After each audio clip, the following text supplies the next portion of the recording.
මේක මගේ මාමාගේ කතාවක්. මාමට උන ඇත්ත කතාවක්. මේක වෙලා තියෙන්නේ මීට අවුරුදු 15කට විතර කලින්. දවසක් මාමා වැඩට ගිහින් එන ගමන් එයා කරන්නේ මේෂන් වැඩ. වැඩ ඇරිලා එනකොට මාමට හිතිලා තියෙනවා හරක් මස් අරගෙන ඇවිත් කන්න.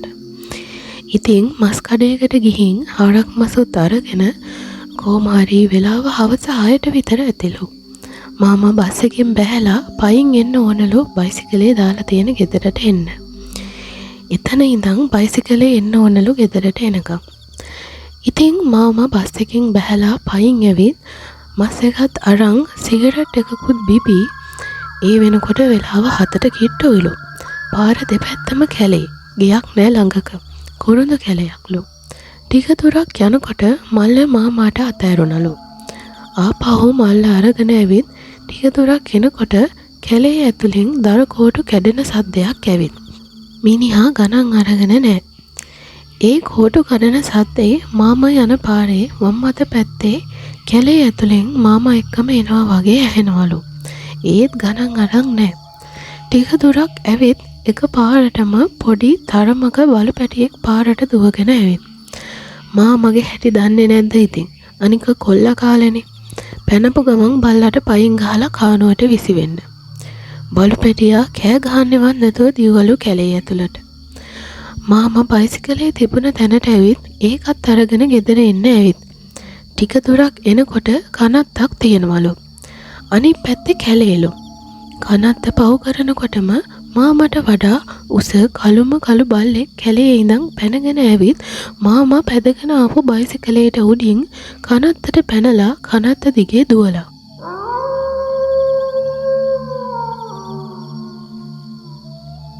ඒ ගමන නම් මාමා හොඳටම බය වෙලා. වීගෙන් බයිසිකලේ පැදගෙන ඇවිත් ගෙදරටම. ගෙදර ඇවිත් විස්තරේ කියලා.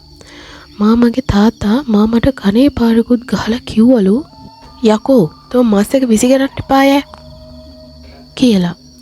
කමක් නෑ අවුලක් උනේ නෑනේ කියලා හිතලා මස් එක උරේ පිටින්ම ළඟ තිබුණ ගහක එල්ලලා ගෙට ඇවිත්. පහුවදත් මාමා වැඩට ගිහින්. එදා දවල් 12 වෙනකොට මාමගේ ඇඟෙන් දාඩිය වැක්කිරෙන්න අරන්. සිහිය නැතුව වැඩපොළ වටේම දුවලා. ඉතින් එතන කට්ටිය මාමාව ගෙදර ගෙනත් දාලා. මොනව කළත් අඩු වෙලා නෑ.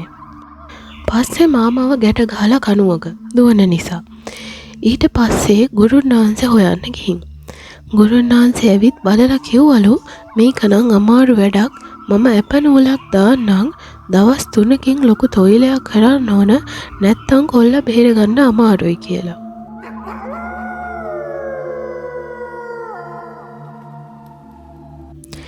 ඇප නූල දානකොට ගුරුන්නාන්සේට ගහන්න පැනලා තෝව මරනවා මට මූ ඕන මම මූව අරගෙන යනවා කියලා බැනලා. ගුරුන්නාන්සේ මතුරුපු නූල කරට දැම්මට පස්සේ මාමට හොඳ සිහිය ඇවිත්. ගමේ අයත් එක්ක එකතු වෙලා උවමනා කරන බඩු මුට්ටු හොයාගෙන ලෑස්ති වෙලා වැඩේට. ගමේ අය එකතු වෙලා පහන් පැල් හදලා ගොක්කොල ඇදලා මල් බුලත් පුටු සරසලා වැඩේට ලෑස්ති වෙලා. ගුරුන්නාන්සේ ඇවිත් තියෙන්නේ තවත් ගුරුන්නාන්සේ කෙනෙකුත් එක්ක. තව අවතීව කාර්යෝ දෙන්නෙකුත් ඇවිත්. කෝකටත් කියලා ගමේ 6-7 තියෙන කොල්ලෝ 7-8 දෙනෙකුත් එකතු කරගන්න කියලා. කොහොමත් ওই වගේ වැඩක් තියෙනකොට ගමේ සීරම එකතු වෙනවනේ. ඉතින් වැඩේ පටන් අරන් 7-8 වෙනකොට මුලින්ම ගෙදර අයට කියලා ඒ වෙලාවේ කවුරුත් තනි වෙන්න එපා කියලා.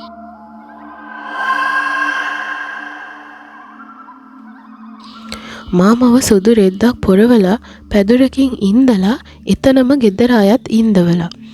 පන්දම් පත්තු කරලා දුම්මල ගගහ මන්තර කියනවලු. ටික ටික මාමව ආවේශ වෙලා. තෝ කවුද බල? ගුරුන්නාන්සේ එහෙම අහලා. මම තමයි බල මහසෝනා. මම ආවේ මහසෝනා පච්චිගෙන් වරන් අරන්.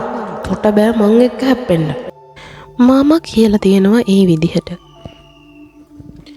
මම තොට වද 32ම දීලා තෝව පන්නනවා නැත්තම් තෝව අල්ලලා බෝතලයකට දානවා. ගුරුන්නාන්සේත් ඒ විදිහට ආපිට කියලා තියෙනවා. තෝ දායි මගේ කියලා යක්ෂයා බැනලා. ඉඳපන් කොතට කියලා ගුරුන් වහන්සේ මන්තරේ කිය පන්දම අරන් දුම්මල ගහලා. ඒත් එක්කම බෙරකාරයෝ බෙර ගහන්න අරන්. යක්ෂයා වැහිලා හිටපු මාමා නැගිටලා නටන්න අරන්. ටිකක් වෙලා යනකොට තොගෙන් අන්තිම වතාවට අහන්නේ තෝ යනවද මම යවන්නද කියලා ගුරුන් වහන්සේ අහලා. මං යන්නේ නෑ බොලා. අපි එහෙනම් බලමු කියලා ගුරුන් වහන්සේ මතුරුපු වේවල අරගෙන අතට. ආවතේව කාර්යයන්ට කිව්වලු පොල් කටු අඟුරු ගේන්න කියලා. සෙනග වට වෙලාලු අහල පහල ගම්වල අයත් ඇවිත්ලු. බෙර සද්දෙට එනවලු ඒ දවස්වල සෙනග. පොල් කටු අඟුරු ගෙනත් බිමට දාලා පාගපන් කිව්වලු ඇති කියනකම්. වේවල අරගෙන. මාමා ඔක්කොම අඟුරු නිවෙනකම් අඟුරු ටික පාගලා. ඒ විදිහට කොච්චර අඟුරු දැම්මත් පාගනවලු. මේ වැඩේ හරියන්නේ නෑ කියලා අනිත් ගුරුන් වහන්සේ ලොකු කළුගල් වංගෙඩියක් ගෙනත් දෙන්න කියලා වටේ අයට කියලා. වංගෙඩිය ගෙනාවලු. මේක අරන් නටපන් කිව්වලු බෙර තාලෙට. මූ ඒකත් අරන් නැටුවලු බෙරකාරයන්ටත් හොඳටම අමාරුයිලු. කුකුල් බිලි, එළු බිලි, හරක් බිලි දෙන්න අහලා එකකටවත් කැමති නෑලු. මට නරබෙල්ලක්මයි යකෝ ඕන කියලා කෑ ගහලා. පාන්දර වෙනකම්ම මූට වද දීලා හොඳටම. මොනව කළත් මූව මට්ටු කරන්න බැයිලු. තෝ කකුසඳ කෝනාගම කාශ්‍යප ගෞතම කියන සතර බුදුවරුන්ගේ දහමට යටත්ද බොල කියලා අහලා තියෙනවා.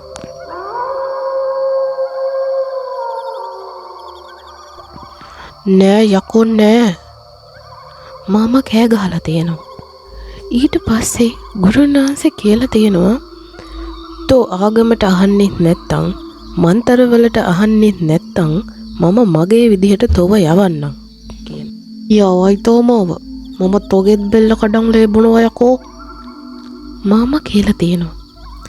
ඊට පස්සේ ගුරුන් වහන්සේ කියලා මරුණ අමනුෂ්‍යයන්ට වඩා බුද්ධාගම අදහන අපි බලවත් යකෝ. තොට මරුස්ස පරාණය දිහා බලන්නත් බය කරවන්න කියලා. කොරමු පොළොන්ඩ හෙනම් මාමා කියලා තියෙනවා. කොල්ලනේ හැම එකාම කපල තියෙන පොල්මල් අරගෙන මූට ගහපල්ලා.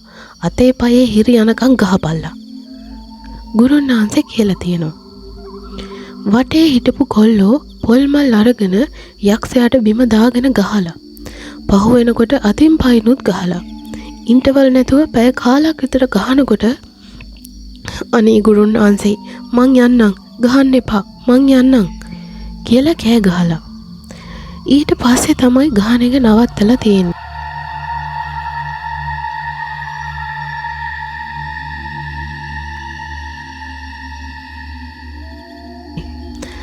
දැන් තෝක් මේ කුකුල් බිල්ල අරන් පල. ආයෙ නොෙන්න පොරොන්දුවක් දීලා හොඳයි ගුරුන් වහන්සේ. මම අර පොල් ගහ දෙකට කඩාගෙන යන්නම්. ඊට කලින් මට හොඳට නටන්න ඕන කියලා තියෙනවා. ආපහු බෙර ගහලා නටලා මම යනවෝ කියාගෙන මූ ගිහිල්ලා. ඒ එක්කම ළඟ තිබුණ පොල් ගහ මැද්දෙන් කඩන් වැටිලා කුකුලන් මැරිලලු. පස්සේ මාමටයි ගෙදර අයටයි නූල් දාලා ගෙදර පිරිතක් කියන්න කියලා මාමටයි වටේ අයටයි අවවාද කරලා මස් හරි පුළුටු හරි දෙයක් ගේනවා නම් ඒක මග වැටුනොත් දාලා එන්න කියලා. කවදාවත් යක්කුන්ට පයින් ගහන්නත් එපා කියලා.